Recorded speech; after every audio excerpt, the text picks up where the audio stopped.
Hi, welcome to Complex Analysis. This is the second session on a global version of Cauchy's theorem. The references will be as in my last session.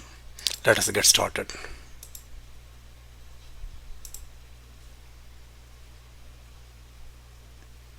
Yeah. So we are going to assume use an open set in C gamma a closed path in C so that for every z not in U the winding number n gamma z is 0. Remember, n gamma z is 1 by 2 pi I into lower gamma dw by w minus z dw. Okay, so the theorem says the following. Yeah, maybe let me write this as a theorem. Okay, let f be holomorphic on U, then we have for every z in U f of z and n gamma z f of z equal to 1 by 2 pi I integral of fw by w minus z dw. Okay, and hence integral of f of w dw over gamma will be 0. Okay, this is the usual Cauchy's theorem. This is the Cauchy integral formula. So as I explained in the last lecture, okay, I gave a brief idea. The trick is you start with a function of which you have seen earlier. This is f of w minus f of z by w minus z. For w not equal to z, of course w z both are in U, and equal to f dash of z. This is same as saying this, that is g of zz. Okay, all right. So what are the things we want to show is the following. That is, if I define for every z, so we first claim g is continuous on U cross U. Notice that if delta denotes the diagonal, okay, U cross U minus diagonal, okay, G is continuous. This is clear because if W is not equal to Z, it is Fw minus Fz by W minus Z. Okay, that is a continuous function. So the crucial thing is continuity on the diagonal. Okay, the way we prove that is by making use of fundamental theorem of calculus.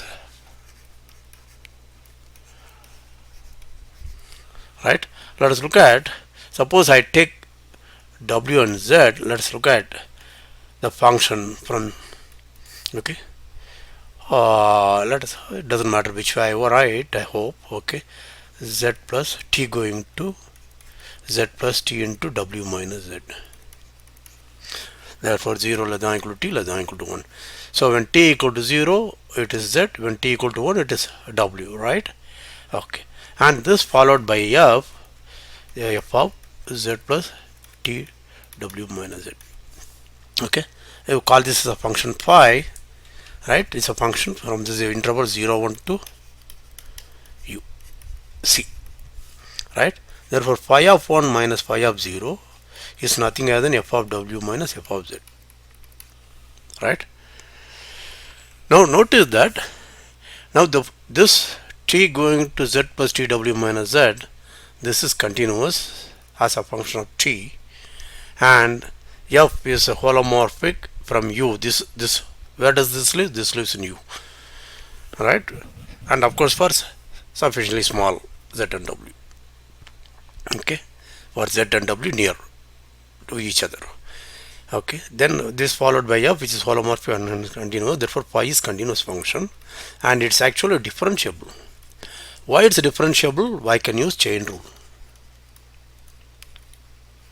Chain rule says phi dash of t is f dash whatever that point.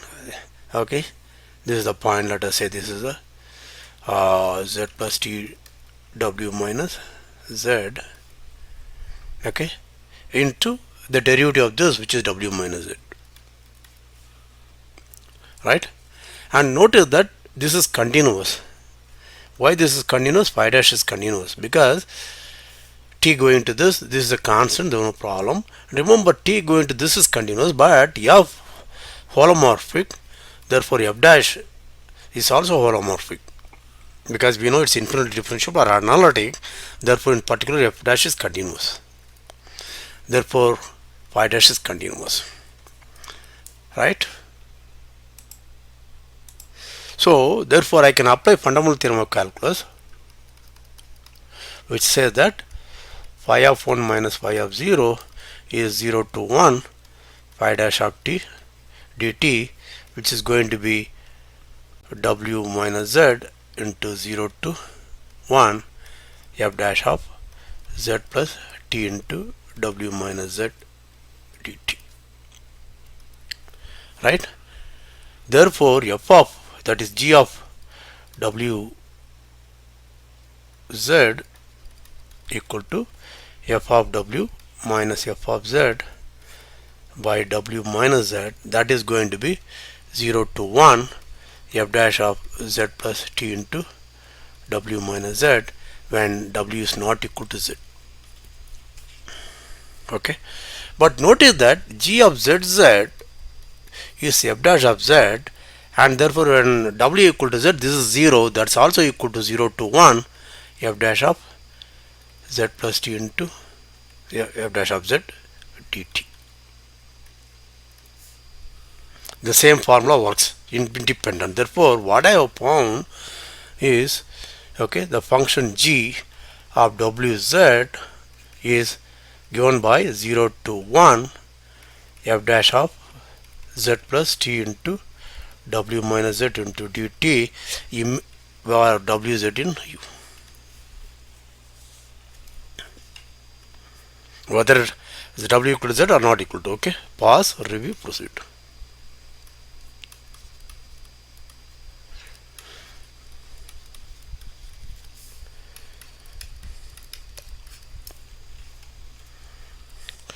Therefore continuity now follows.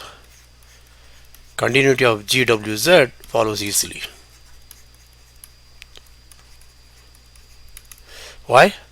Because g of w dash z dash minus g of wz equal to 0 to 1 f of z plus t into w minus z, maybe z dash w dash z dash minus f of z plus t into w minus z, the whole thing into dt,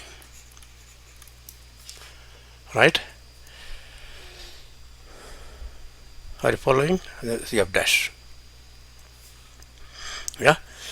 Therefore given epsilon positive, since f dash is continuous and this is continuous, there is a delta positive, so that whenever distance between w dash z dash and wz is less than delta, okay, by continuity, okay, we have this will be less than epsilon.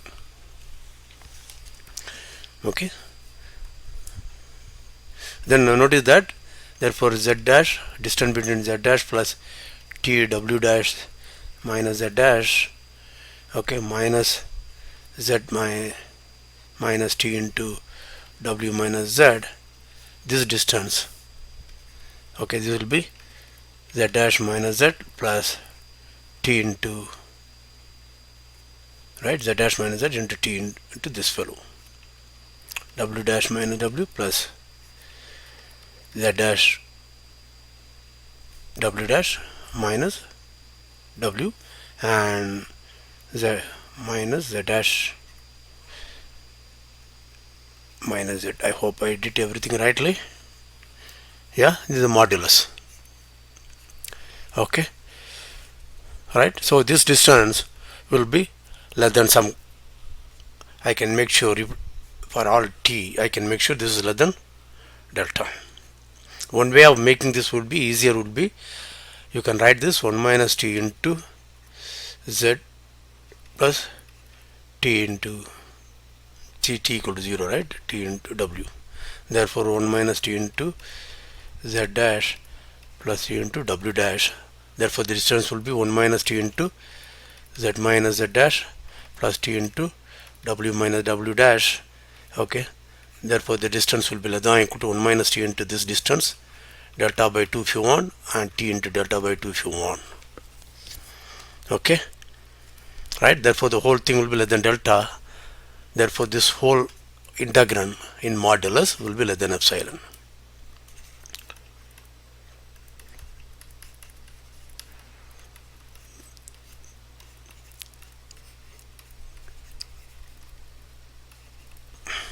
Okay. Okay, just make sure that you follow this argument. I went a little fast, but the idea is very easy. These are all routine. Okay, did you follow that? Instead of this, I just rewrote this. Therefore your life will be easier. So this plus this modulus, therefore this will be mod z minus z dash, that will be less than some delta. I can assume it is delta by 2, 1 minus delta. Therefore the whole thing becomes actual delta. In fact I can even see delta. This is delta, right? 1 minus t into this distance will be less than delta, right? Because if this implies distance between w minus w dash and z minus z dash, both should be less than delta. Therefore this will be less than delta, this will be less than delta, 1 minus t into delta, 1 minus, therefore this will be less than delta. Therefore that follows.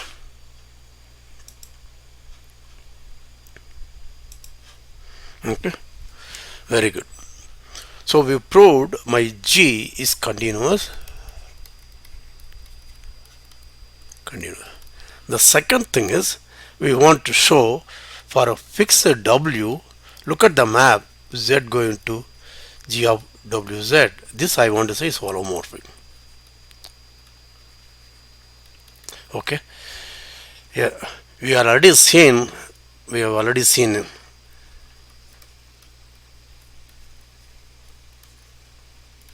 this as an application of Morera's theorem.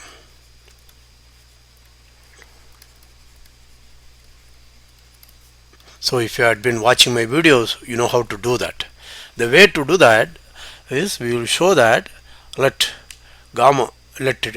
delta be any triangle in U. Okay, and let T be the boundary of this triangle. Then delta boundary of this triangle. Then I have to show. Let me look at. Oh, sorry. This we had already seen as application of Morera's theorem. I'm sorry. This is very easy. Because how did we do that? How did we show that? We showed this like this. If I look at this, but W minus Z, this is continuous on U for a fixed W, and right, and F dash of Z for W equal to Z. Okay, this function is continuous on all of U and holomorphic on U minus singleton Z. Therefore, as an application of Morera's theorem, we know this function Z going to this. Okay, holomorphic is holomorphic on all of U, right? So fix W, the map Z going to G of WZ is holomorphic. Okay, this is for, if I remember right, it's a first or second application of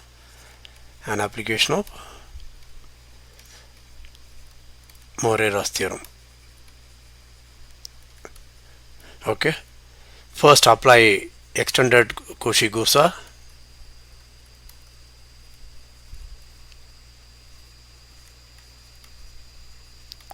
That will imply integral f over t, or this function g of whatever this function g of wz. Okay, for a fixed w, let me call it g of z, gw of z. Okay, that is 0 for every triangle contained in U. Okay, and then Morera's theorem says such functions are holomorphic. I am just repeating the proof quickly, but if you have not seen, please go through it again. So PRP. You see that how many things we are using, whatever you learn in Cauchy theory, we are again and again using. That is why I like the proof, so that it gives an occasion to use those results and also become confident how to use them.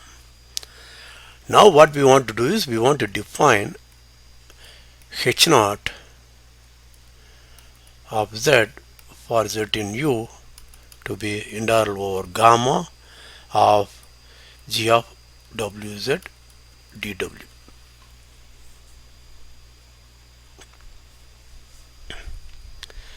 Right? First, does this is the path integral. What is gamma? Gamma is as in the theorem, the statement, that is n gamma z equal to 0, etc., etc. It's a closed path like that. Okay. This one, this we want to say is holomorphic on all of you. Okay. This also we have seen as an application of Morera. So you may remember something like ftz over gamma over dt. This is holomorphic. This function is continuous as a function of t and z, and for each t, ftz is holomorphic. Okay. Then this function g of z defined by integral ftz dt. This is for any path gamma, not necessarily closed path. Okay. This is holomorphic. You have seen it. Okay. This also I will say given, but we will go through the proof again. Okay. This is holomorphic. Is it clear? Now why does this integral make sense? Remember, this w can be anybody in u, right? And z can also be in u. In particular, z can be over gamma also, right? For every z, I want to say this is this function. Okay. So that is where we needed the fact g is continuous in all of C. Do you understand that? So H naught makes sense. Okay. Just go through the proof again. Why it makes sense? We needed the fact it is a function of two variables. It's continuous and all of u cross u. Okay. Because w may be any point and z my z can be, because z is any point, arbitrary point in u, therefore it could be a point in gamma also, the trace of gamma, the track of gamma, right? So I have to make sure. Now how do I prove that? The proof, as I said, is thing. Notice that the function I can think of integral of g of w z dw over gamma, I can write as, suppose a to b, etc., right? Then this w is going to be some gamma t for t in ab, right? Therefore this is going to be whatever it is, f of, I'm just writing as though w is not equal to z, or for z not in gamma, and w not equal to z. Okay, therefore f of w minus z by w minus z. This I can think of as a function of t, right? T going to g of w is going to be gamma t z, right? This is the function of two variables, t and z, and t z, where is where? In ab cross u. Okay, this is a continuous function, and by assumption for any fixed t z going to g gamma t z is holomorphic. That is what we saw this above, right? Okay, now to show this function h naught is holomorphic, okay, we use Morera.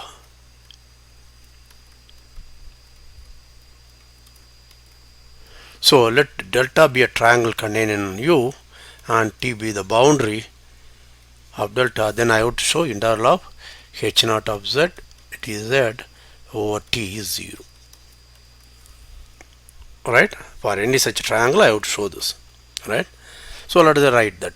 So T H naught of Z dz is by definition T. What is H naught of Z? That is over gamma of G of gamma T Z. Okay. Of course, there is also gamma prime T dt etc. I am just not writing that. Okay. If you want to write A to B, and then integral over gamma prime T dt into dz, right? Now let's look at that. This is my Z. So what I can do is I can put this in a closed rectangle. This is contained in U, right? Therefore AB cross this is contained in some rectangle R3. Therefore I can apply Fibonacci theorem for continuous functions on a rectangle.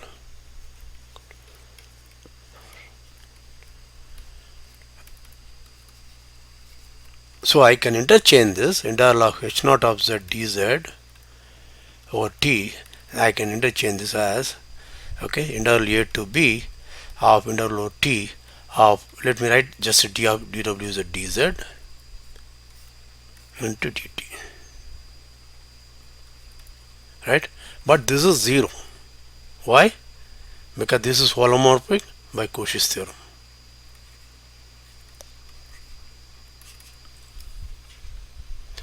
Do you realize that we used Cauchy's theorem here,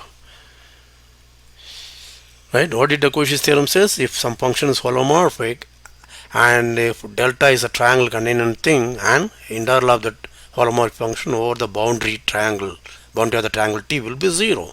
That is our Cauchy theorem. So it follows here from here, right?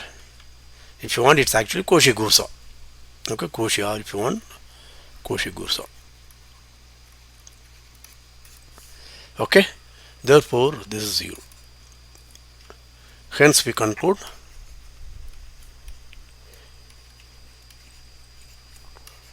H naught is holomorphic on U. Okay, pause, review, proceed. Okay, now the next step, we want to extend H naught to an entire function, all of C, right? Now let's look at U. Therefore C is U union U complement, right? But remember, if I look at my V, again I had already defined in the last lecture, this is n gamma z equal to 0. This is an open set. Okay, and this U complement is contained in that because gamma has the property n gamma z is 0 for every z not in U. Therefore this contains that. You understand that? Therefore this is U union V, right? So what we want to do is we define a function h1 from V to C and show that h naught equal to h1 on U intersection V. Okay, this will be holomorphic. Okay, how do I define? This is where the ingenuity comes. Let us look at what was my h naught. H naught of z, okay, if w is not equal to z, right, this is f of w minus f of z by w minus z dw, which is, you can write as f of w minus w minus z minus f of z into dw by w minus z, right? And z not in gamma etc. Right? Now remember, if my z belongs to V, then z is not in gamma, and this fellow is nothing other than 2 pi I times n gamma z, and which is 0, right? Therefore this suggests how to define h1. Okay, this motivates.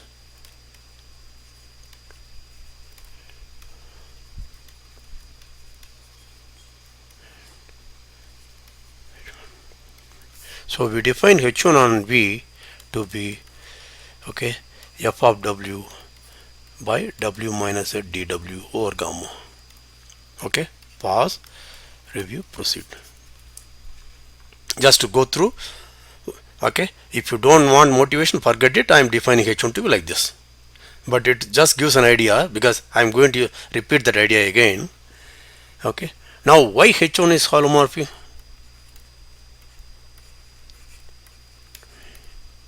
Because it is a Cauchy type integral.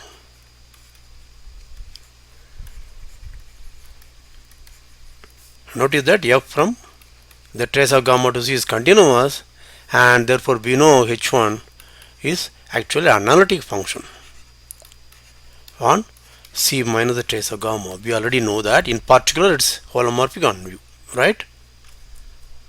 Make sure they understand. See, we are again using the fact which you had already seen. This and many textbooks don't give this, but in my lectures on path integral, this was the last session on the path integral, where I have proved any Cauchy type integral defines the analytic function, hence holomorphic.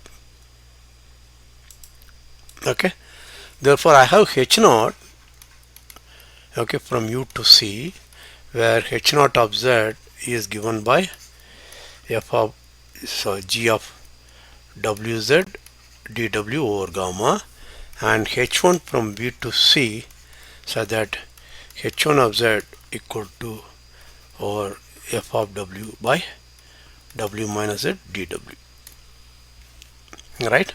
So both are holomorphic on their respective domains.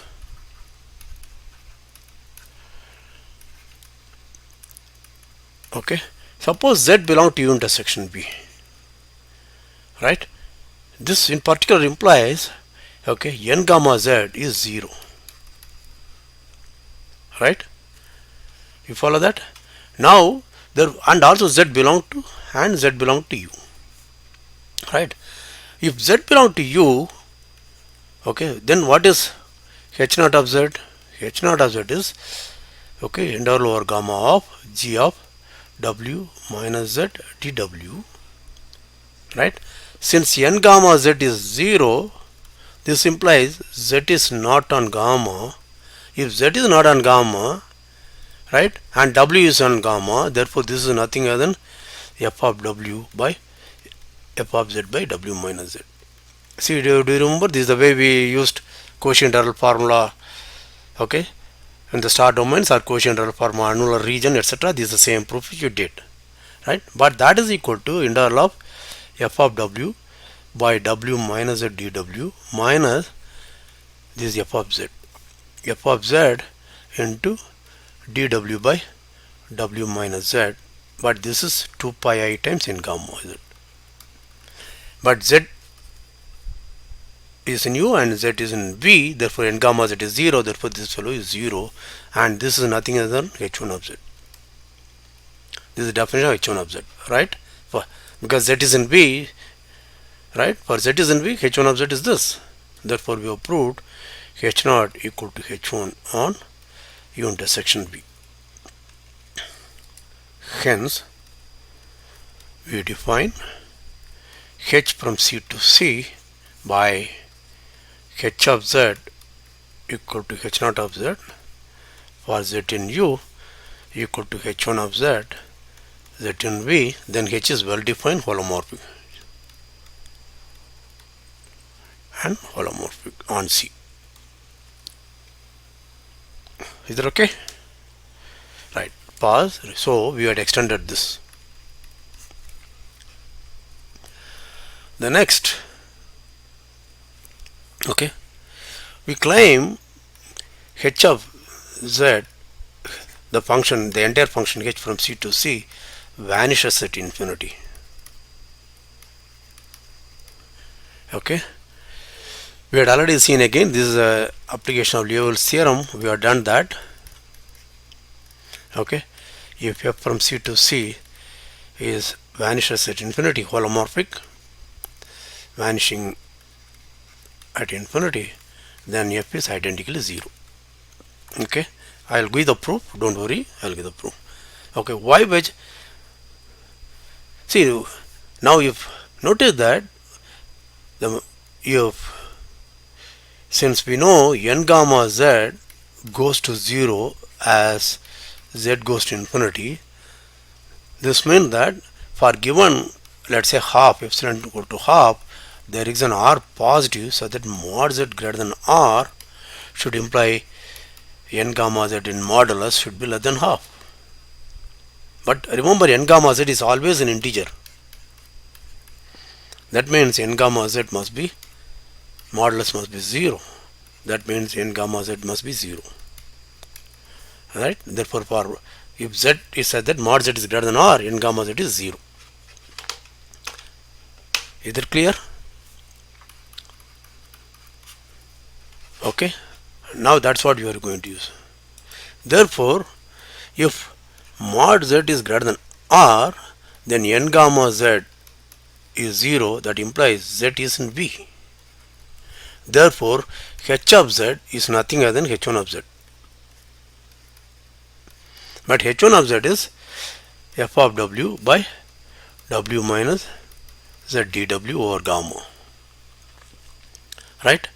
Therefore, as z goes to infinity, okay, suppose m is the LEB of mod f of gamma t in AB, right?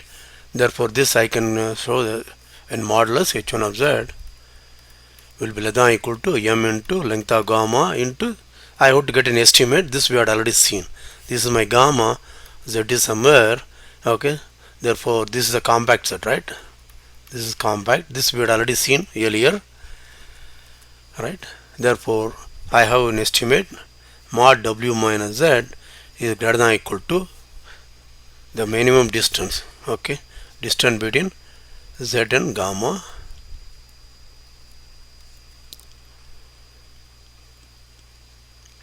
right? This is as this varies, alright, okay. Therefore, I have an estimate for this. This is less than or equal to 1 by distance between z and mod gamma, which goes to 0 as z goes to infinity, right? Therefore, h vanishes at infinity.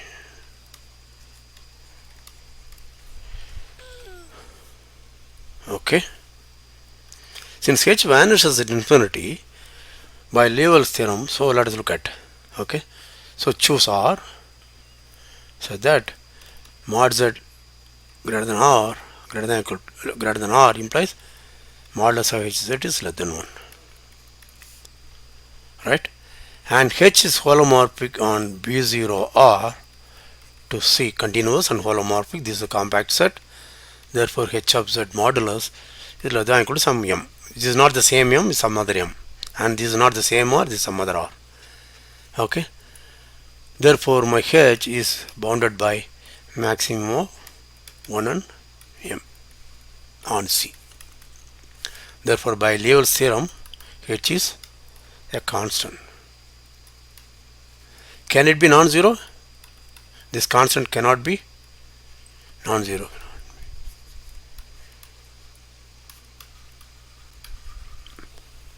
Why? Suppose h of z equal to some constant lambda, lambda is not 0, then if I take mod lambda by 2 as epsilon, then there is an r positive, so that modulus hz should be less than epsilon, that is mod lambda by 2, but this will be mod lambda, a contradiction. Therefore, h of z is 0 for all z in C. Okay, pause, review, proceed. So go through the proof. Okay, how we proved h of z is 0. From that, now we are going to derive the Cauchy integral formula. How do I do that? Let's go.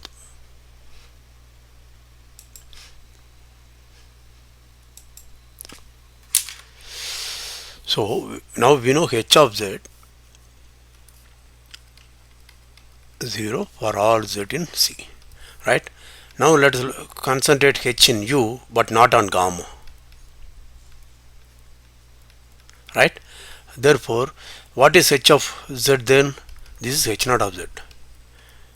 But remember, z is not in gamma, therefore this is going to be, let us go through the definition. G of wz dw, but since z is not on gamma, w cannot be z, therefore this is nothing other than over gamma of f of w minus f of z by w minus z dw. Do you understand why? Okay, right. Now I can segregate. Path integral is linear, therefore I can define this is I can rewrite w minus z dw minus, now remember integrating variable is w and z is different, therefore it's f of z into dw by w minus z, but this fellow is nothing other than f of z 2 pi I into n gamma z, right? But h of z is 0, right? Therefore this is 0, therefore this fellow equal to 0, so this implies f of z into n gamma z is going to be 1 by 2 pi I integral over gamma f of w by w minus z dw. So this is the Cauchy integral formula we wanted.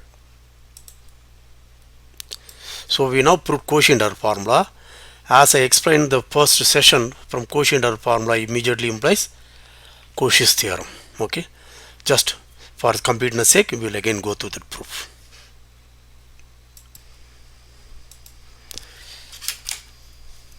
Now let us prove the Cauchy integral formula implies Cauchy's theorem.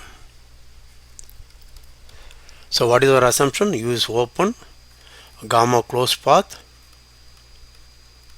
in U, so that n gamma z is 0 for all z not in U, and f holomorphic on U, we want to show integral f over gamma is 0. This is what we want to prove. Okay, the trick is fix any z in U so that z is not in gamma. Then define g of w. This is not the same g, it's some other g. If you want to make it j of psi of w equal to w minus z into f of w. Notice that psi of z is 0 and psi is holomorphic on u, right? Therefore Cauchy integral formula says, okay, n gamma z of psi of z equal to 1 by 2 pi I integral psi of w by w minus z dw, but that is 1 by this over gamma 1 by 2 pi I integral over gamma psi of w is w minus z into f of w by w minus z, they cancel into dw. This is, but this fellow is 0, therefore okay, integral of f over gamma is 0. Okay, so that ends the proof. Please go through the proof in detail, and after this I will also have a small quiz. See, as you can see, various results, some results about path integral, Cauchy type integral, basic, Cauchy-Gurza and Morera's theorem, basic properties of holomorphic functions, Cauchy theory, all those things we used. Okay, so to make sure that you go through the proof once again, okay, I will present a quiz, okay, and it will be in a presentation form and with a proper reference to my textbook, the particular theorem or the exercise or the result which you are using. Please go through it and go sure. This will make sure that you really digest and assimilate the proof, not simply understand. Okay, you will master the proof. Okay, it will follow soon. Later.